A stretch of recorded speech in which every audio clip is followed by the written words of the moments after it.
Ladies and gentlemen, please take your seats. Make sure you're seated in the upright position. Tuck your trays away and open your windows. As you can see, Everflow has sent me here today to land this plane because we are the last panel. So I would like to introduce to you Cooper, Leanne, and Dan.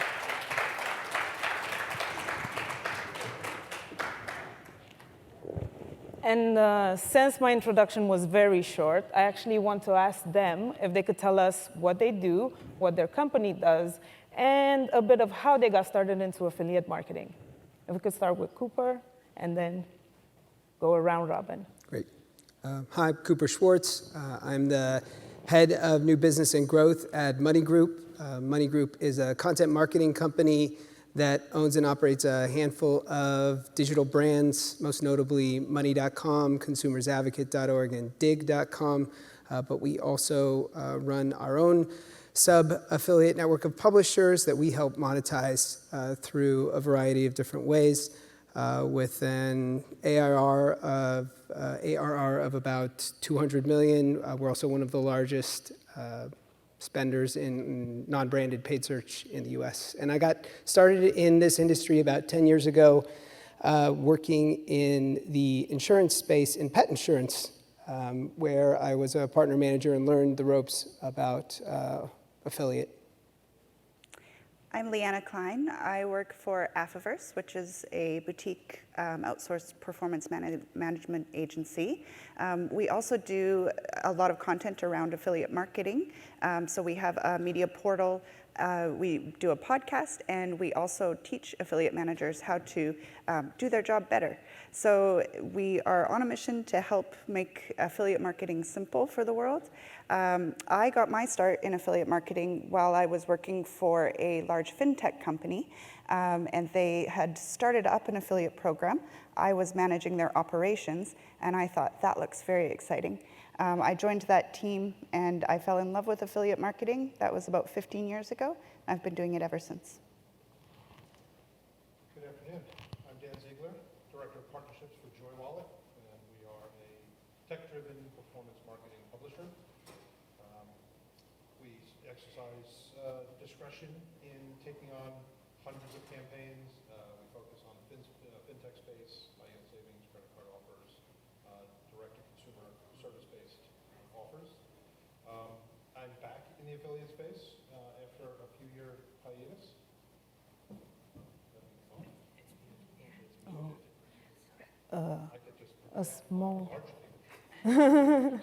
A small technical difficulty. Testing, one. I'm not starting over. Okay.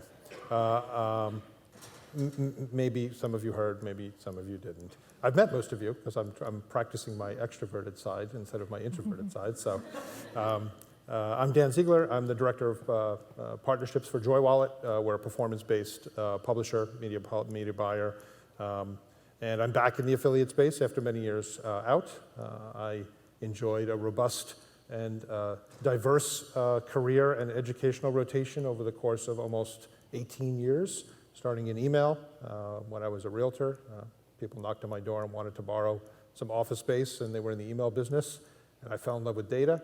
And I have been everything from the Chief Strategy Officer for my own affiliate network with thousands of global affiliates to a super affiliate, a publisher, an advertiser, an educator. And I leverage perspective now. So we sort of take it all in, and thrilled to be here, loving learning about Everflow and the panel and all the education. This has been one of the most exciting 2 days that has welcomed me back into the fold. So thank you, and I'm looking forward to sharing some knowledge here. And I'm glad we all made it. I'm glad we made it to the end of the 2 days together. So thank you. I think also I would like to know how you got started into affiliate marketing. I fell in love with email and data from a completely different industry, and I started following heuristics and understanding psychographics and profiling of consumers in the real estate industry. That led me to data brokers and acquiring list management, and prior to CAN-SPAM and then after CAN-SPAM, The rest is a torrid tale that I can tell you in private. From Spam Cops and Spam Assassin and Spam Ratings and Constant Contact and Vertical, we got to know all of them because we were mass emailers and we were communicating through email, and then banners. And then if you know the way affiliate programmatic worked 15, 18 years ago, you know that it just continued to evolve. So it's been there's constant evolution and change, which after 4 years out, I'm now back in and I'm seeing the listicle format and I'm seeing curated content and some of the things we're going to talk about today. So I got started way, way earlier than most. So after all of this experience in this space, do you all now feel like affiliate marketing is an overrated or an underrated channel for most brands? And why do you think that is? I think that it's definitely underrated. If there's been a theme that we've kind of heard over and over again over this event, it's that a lot of brands don't realize how much more efficient affiliate is as a channel than a lot of the other traditional channels that they've been allocating budget towards. And because of the technology, because of the data that we can use to optimize our campaigns and performance around, it's only going to become more of a focus in the future. And so if we can help in any way to provide better education that expedites that for companies, I think it's just going to be a huge area of growth in the next 10 years. Yeah, I agree. I think it's underrated, and I believe that it can really complement your other marketing channels. So you can use the data that you're finding in your affiliate channel to actually optimize campaigns in other areas. So it's underused, really, and there's a constant kind of fight to keep it going with many brands because they don't see the value in the same way that they do with more traditional channels. I agree. So 3 for 3 on undervalued. Affiliate programmatic and performance marketing has always had its challenges with chief marketing officers, and as a brand strategist and brand developer, I often would have conversations with marketing teams about the divergence or the reuse of dollars, and to explain to them how affiliate and performance marketers work and how they're willing to take the risk and provide great value and reconfirm intent and sell your story. It's a story that's getting easier to tell today, and I think most major brands, but not all. We do not have 100% adoption. As a brand is given birth to at the kitchen table or in the garage, I still do not think 100% of brands, whether they're e-com or CPG, it's not part of the everyday conversation, which is good for us as an industry because we get to continue to educate and grow and bring them into the fold. But I think it's a lot easier conversation today than it has been, and still undervalued.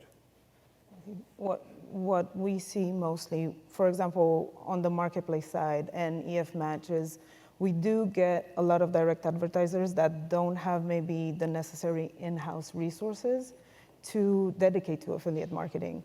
So it's really hard for them to scale and actually figure out how to expand that program, which kind of leads me to my next question.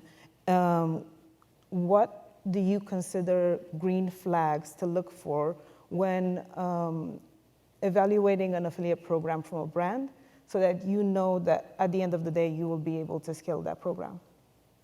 I think a big green flag for us is the savviness around data integration, reporting, tracking, understanding, like we all are here for, that there are platforms that allow us to be better at delivering traffic that we're looking for. And as we kind of go out and we try and find more partners who can work with us, we see that the savvier, more data-focused partners are going to be the ones that can actually measure the value that we're providing, specifically from a publisher perspective, and be more likely to invest more money rather than us driving a lot of high-quality traffic and we can't prove that we did that even though the effort was made.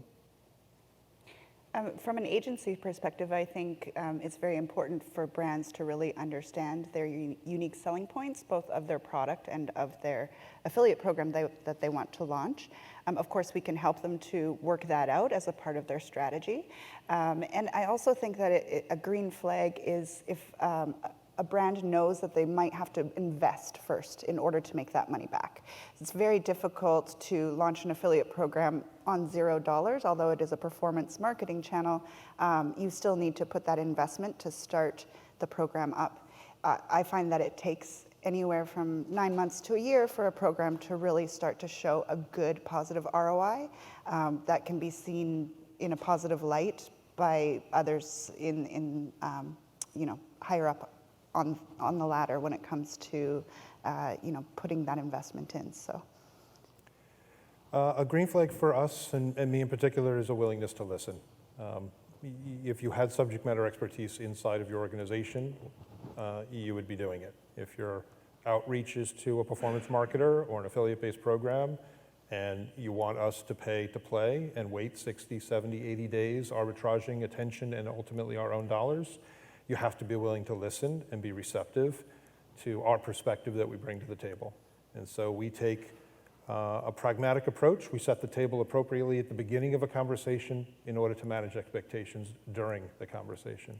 And that takes on a whole bunch of forms, from brands that have delusions of grandeur about how quickly they're going to get their investment back, to large service organizations that tried something last year and think it'll work this year.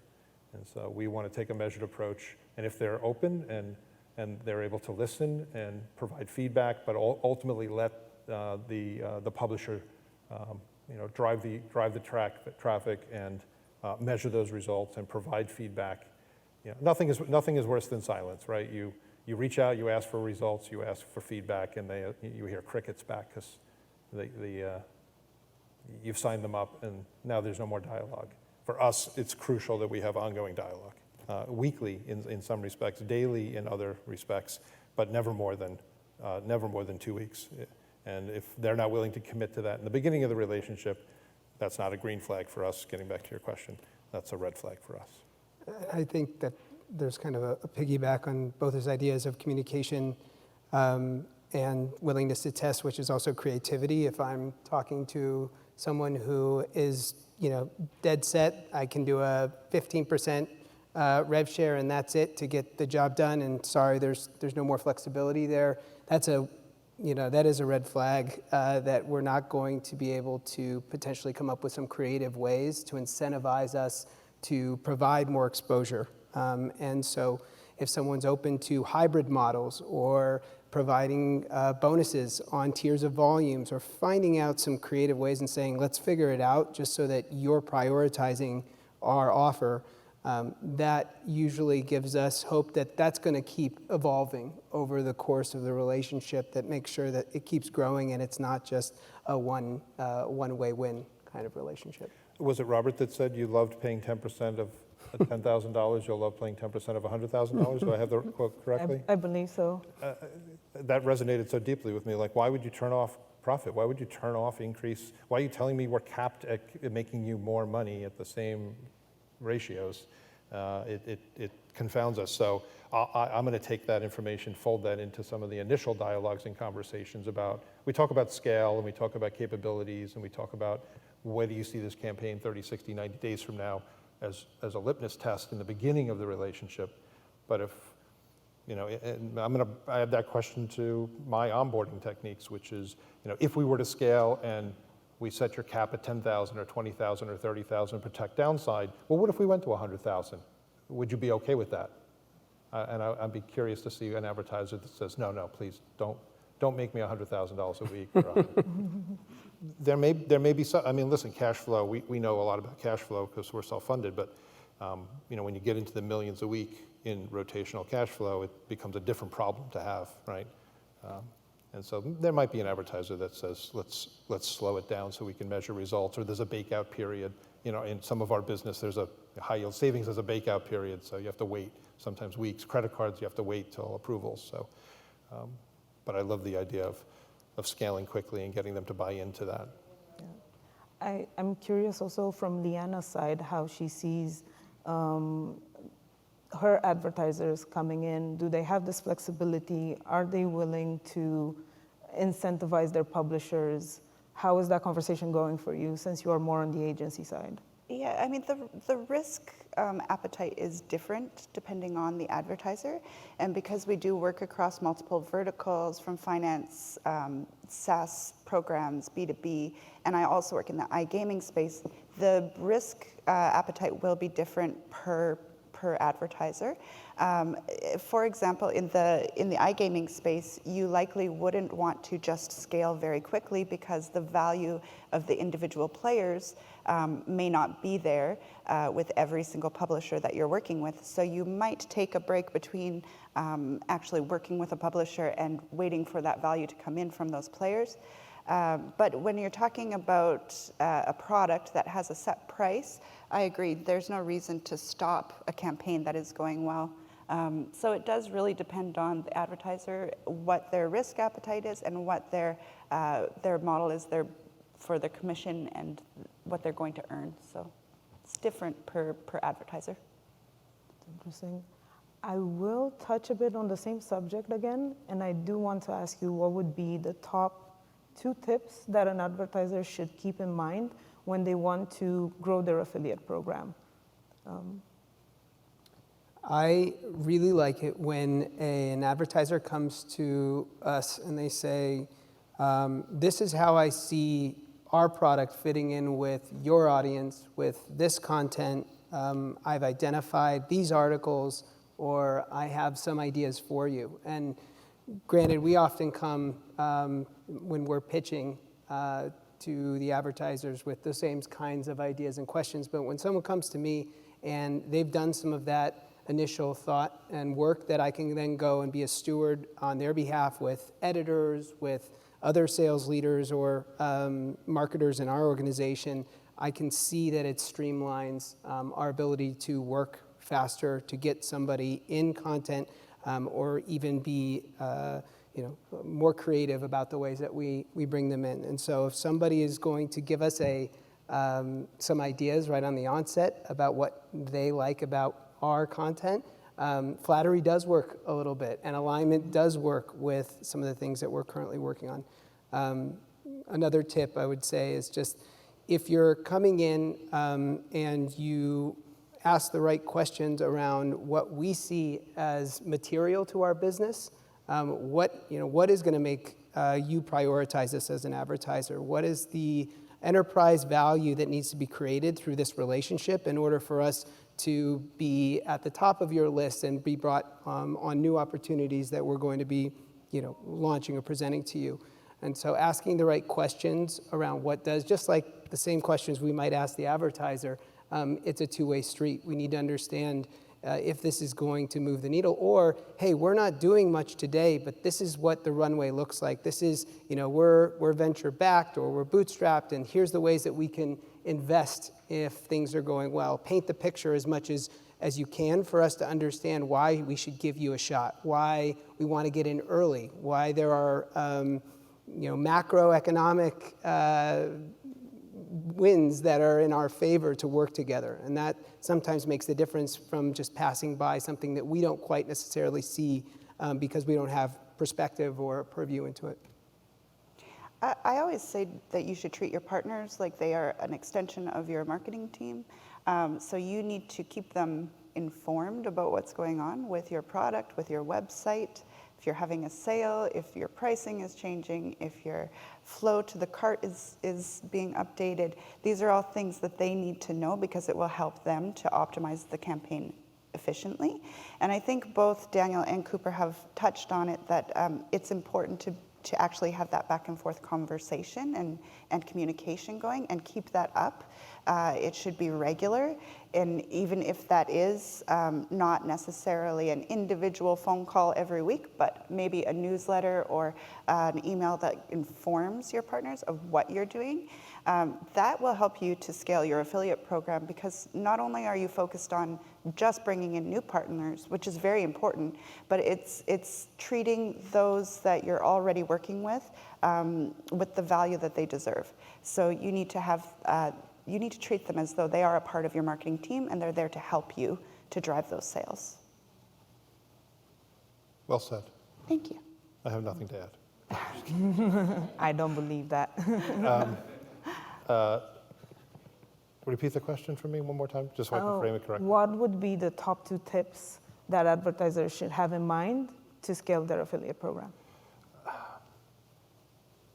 So a clear focus of what their KPI metrics are, not how we determine value and success in a campaign. It may be different. We're EPC driven because it's dollars to us, right? There's an arbitrage model in place. I'm on the front of the house, so now it's me. It's all about partnerships and the relationship. And I could spend hours whining and dining and traveling and meeting all of you people, but if the campaign comes in and we mismatched the KPIs and the expectations of the advertiser and what they think success is against what the campaign actually does, our relationship is fairly short-lived. And so I think it's an understanding of what they really want out of the campaign early on and how they measure success and asking those questions up front. The other is working with agencies. I've been on that side of the business. I respect them and understand it. The coveting that still takes place for the dollars that an agency receives and how they work with performance marketers is still a bit of a challenge. They believe that they're protecting their fiefdom, their retainer, without a performance kicker involved. And all we're doing is working towards a performance end. And so if the advertiser has an agency relationship, share that with us. Let us know that you have an agency. They're making decisions. They want to be involved in the dialogue. They want to improve content and copy and market strategy and continuity. The more upfront they can be about that information with us, the better it is.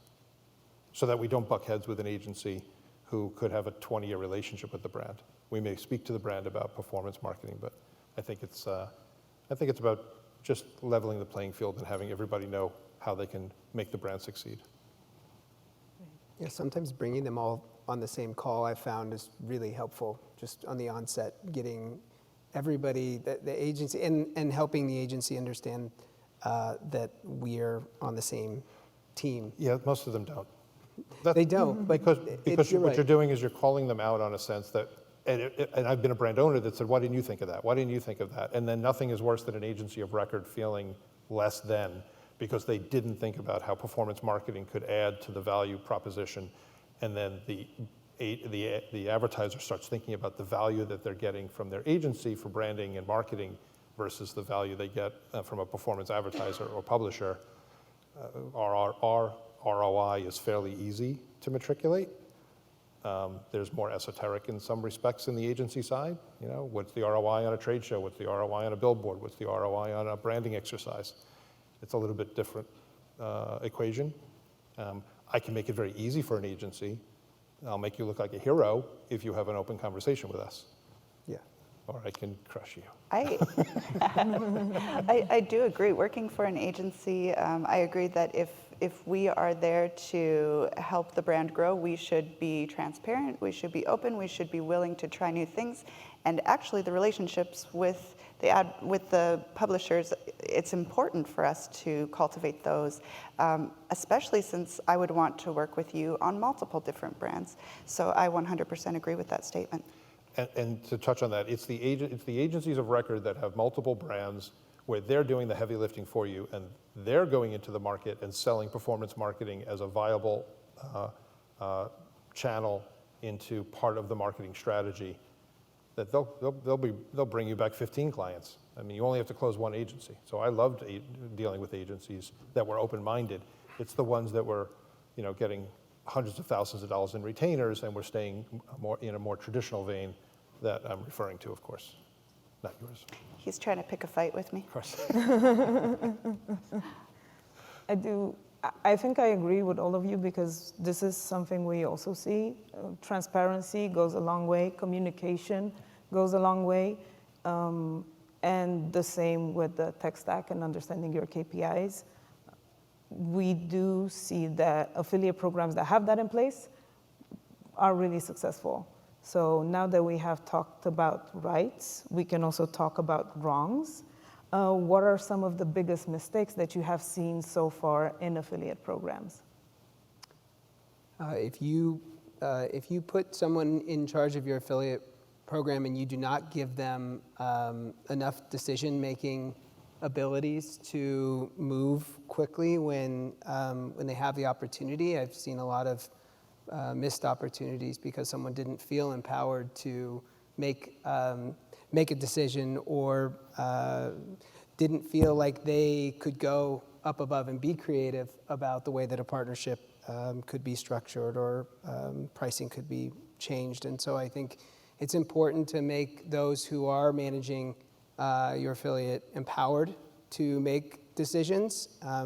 Granted, you have to be able to put guardrails on everything that you do so that you don't get yourself into too much trouble. But by the nature of most of the way that we set these things up, you generally are going to be able to shut it off, hopefully, if you've done it right, not quickly.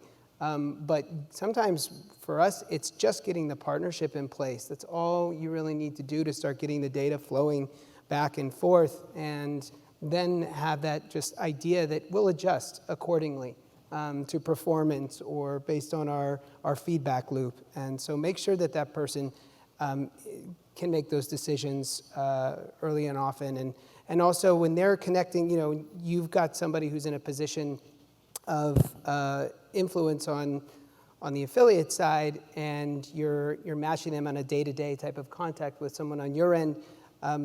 It's kind of crazy anecdotal observation, but sometimes you need to make sure that contact feels appreciated, that they have a direct line into the right people on your team, the decision maker. Don't make them feel like they've been kind of deprioritized based on the day-to-day contact at that organization. I think often advertisers focus a lot on getting their affiliate program up and running, making those partnerships, but they forget that you can actually market your program as a whole as well. You can get it out there into directories. You can create some brand affinity around your affiliate program, not just your product, and that helps publishers to understand you, to trust you, to spot you out in the marketplace. So I think that's one thing that advertisers often forget. And I also agree with Cooper that, giving, if you are having someone like, say, even a third-party agency, not just a publisher, manage your program, giving them that ability to actually go forward and make decisions makes things a lot faster, and less opportunities will be missed that way. Communication. It's the bane of my existence. I hated communicating with humans for half of my life, and now I love communicating. It took me a long time to figure out how to turn an introvert into an extrovert. The other thing is I've made and have been responsible and been part of teams that have produced over $1 billion in stuff, and in all the things I've ever made, I've never made more time. If I take the time to apply for your offer through your affiliate network, because you've posted it there, or because our one-to-one communication was received with, hey, yeah, we'd love to have you guys, run our program, apply here, and then they send me a link, and I go through the process, I provide you all my information, I upload, and then nothing, crickets, for sometimes weeks, sometimes months. Nothing is more frustrating to somebody where I'm shaking you by the shoulders saying, you can do better. Like, I want to make you money. I want to do business with you. I want to communicate with you. And so advertisers that post up their offers onto affiliate networks and then leave it either up to the network to manage it for them, and we all know that most of the networks are not doing a great job there, or they have an absentee or overloaded, in many respects, affiliate person inside. The lack of communication is frustrating. And I'm seeing it now more than ever. It's a shameless plug for Everflow. You guys have truly reshaped and helped me come back to the fold when it comes to articulate conversation, timely conversation, reactions. And Pete, credit to you if you're in the room. Peter, where are you? Slack channel communication, Drew, same thing from business development, asking me to come here. I mean, the level of and you're not even incentivized to do it, right? We're already a customer. You already have me. Now all you're doing is making me happier, which I thought was amazing. And there's a big lesson to be learned for networks to pay attention to, okay, maybe you haven't heard of us. That's okay. We're not flashy. This is a new, we're still startup-y in, 3 years in, and we're not going to have booths, but pick up the phone, send an email, communicate, ask about the level of interest, find out how we can drive value for you.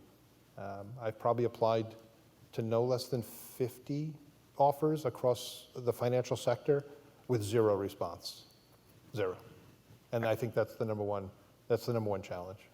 Are you opposed to some of the communication being automated, like a good onboarding flow for you that helps you to get what you need? Or do you prefer the personal touch? I'm old school. People do business with people, not businesses. Mm-hmm. And in the initial, I also come from the hospitality industry, so setting the table is both a methodology and part of my core being.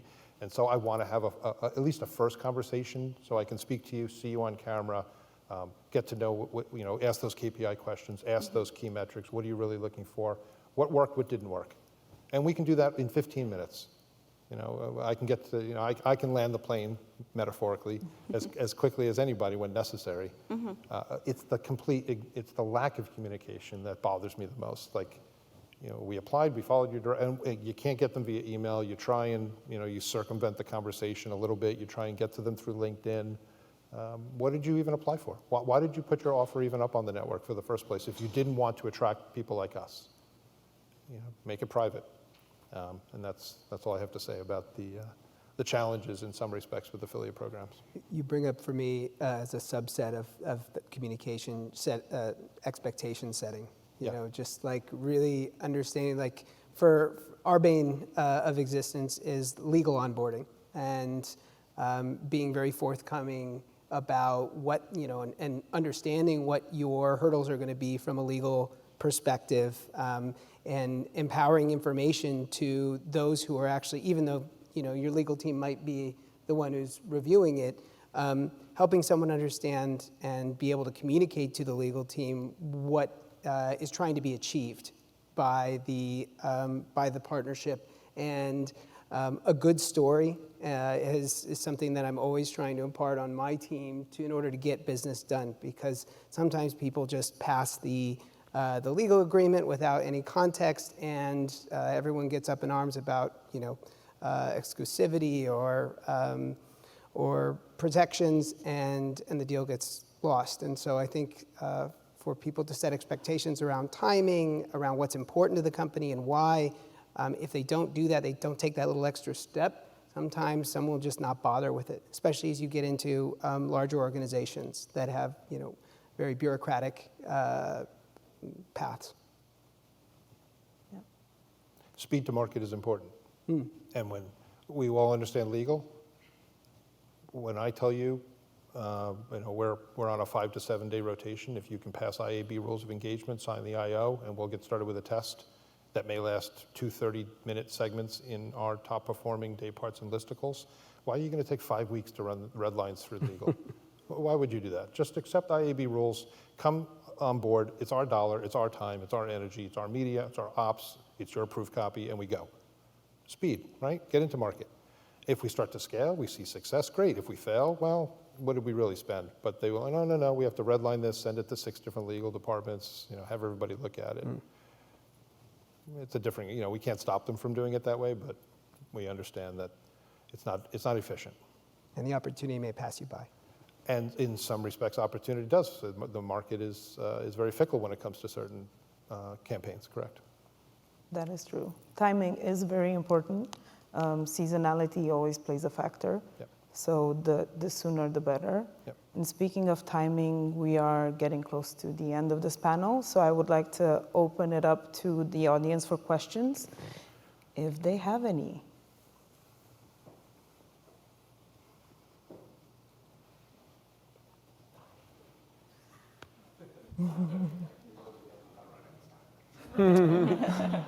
Take your time. We're just talking about timing. Make it to the end.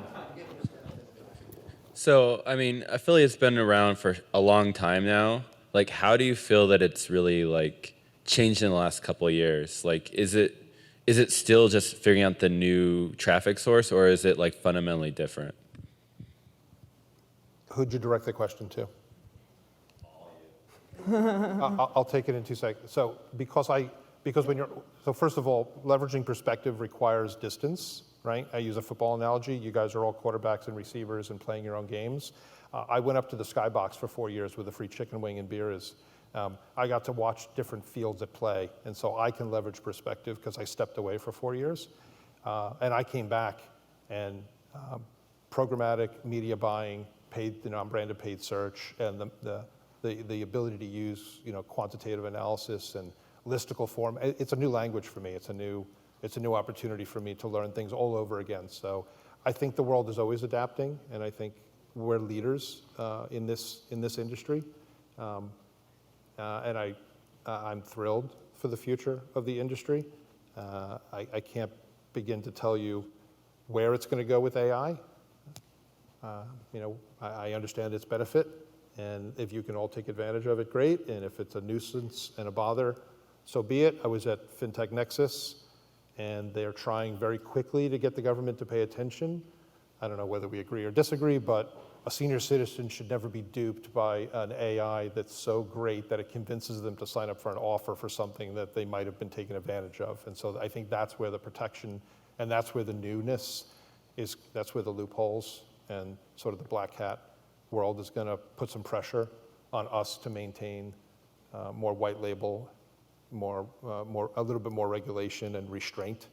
I'm all for making TikTok videos that look like characters, but we don't want to take advantage of people, right, unduly. And I think AI is reaching that point where it's fooling all of us, at least the audio and some of the video. But that's my take on things are changing quickly. And it's good to step away from businesses and then come back in.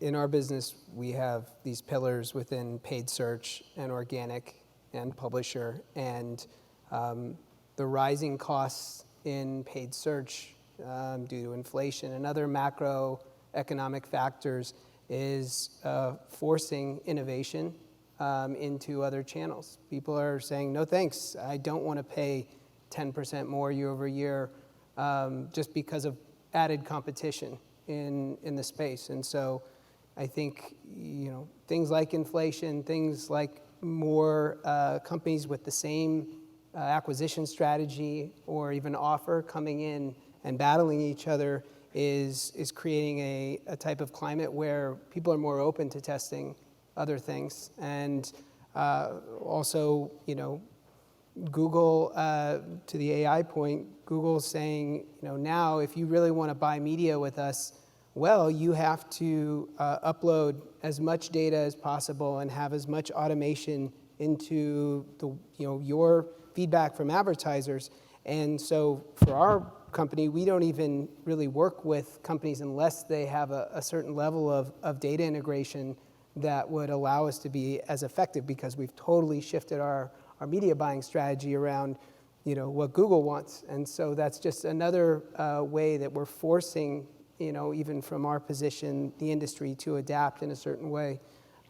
But I think I see what's happening in the influencer space, and I think that's something that we're excited about, finding pockets of influence, finding audiences that are captive. And for us, we've built out this sub-network of publishers that we work with, because we've found that we can be a little bit more sharpshooter with finding audiences that are bespoke to some of the advertisers that we work with, rather than us just trying a keyword strategy or writing an article that we hope ranks and that Google doesn't hit us with an algorithmic update on. I think we're also kind of done for time. So I want to thank you all for answering my questions today. And this is it for us. Thank you. Thank you.